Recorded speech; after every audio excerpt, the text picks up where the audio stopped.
Singapore has been striving towards being a country with a graceful society.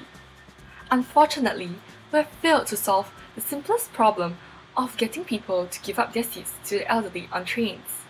This problem has plagued our nation for the longest time, and my group feels that it will grow to become an even larger problem in the future, especially when the country is facing an aging population.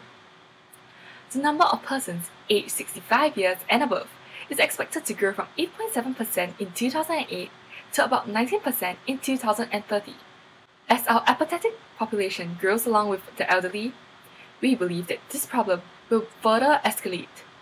Efforts like the Dim Sum Dolly campaign and even the inclusion of reserve seats have been employed to eradicate this problem.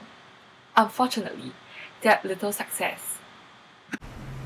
So why is it so important for the elderly to sit down in trains? Firstly, the elderly are weaker.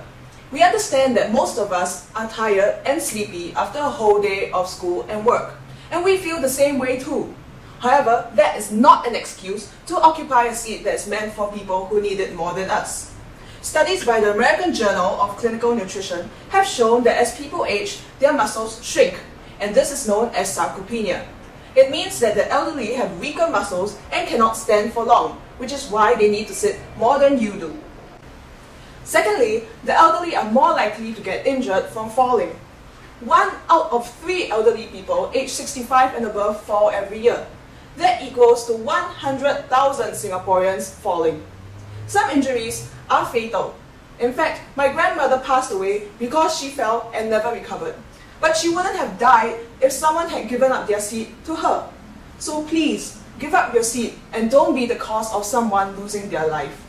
Thirdly, some elderly people may develop a fear of falling. They lock themselves at home and withdraw from regular activities such as going outside and visiting friends. When they do so, they enter a more inactive lifestyle, which brings many health problems such as depression. They are also unable to contribute to the economy, which goes against the government's plan for the elderly to remain as important resources for re-employment. We would have to work even harder to support this rapidly increasing number of inactive older people because it is the fault of these selfish people that they are afraid to leave their houses. Now you may be asking, what has the elderly not having a seat got to do with me? I'll now present to you the 2 major reasons for it. First, it's karma. It works this way. For example, if A steals B's money, A's money will get stolen too in time to come. Likewise, when you don't give up your seat to the elderly now, when you're older, someone younger will not give up their seat too. Yeah, I know you have your doubts about this, but imagine if your kids see you not giving up your seat to the elderly. They'll probably think that it's only right to continue sitting, and yes, they will continue sitting. At 60, you might meet your kids' friends on a train, and they might just go, "Hello auntie or uncle," and smile at you while you struggle with all your might not to fall. Wouldn't that feeling be awful? Friends, it's a vicious cycle. What goes around, comes around. The second reason is stomp. Don't worry, you probably won't get squashed under someone's feet if you don't give up your seat. What's stomp? It stands for Straits Times Online Mobile Print, which is open to all to post and view pictures and stories. More often than not, very concerned citizens of Singapore post pictures of others caught in bad behavior. As much as we may all want to be considerate to others, there are certain times when doing a good deed can become extremely embarrassing. Say, for example, you want to give up your seat to an elderly man, yet after standing up and offering him your seat, he retorts defensively and most often extremely loudly, "Eh, siao ah, do I look very old?"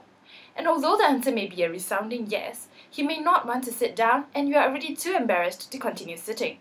Or in worst cases, the elderly man says yes and you hurriedly stand up, only to have the vacated seat taken over by another passenger who was too quick and too fast. We know how you feel. Thus, we've come up with a tutorial to teach you the right method in giving up your seat to others. It's only 4 steps, so it doesn't hurt to listen. Step number 1. Attract the attention of the person you are giving up your seat to. A few good moves would be to A. Wave. B. Lock on eye contact. Or C. Make a distinct noise. Number 2. Let the other party know that you want to give up your seat.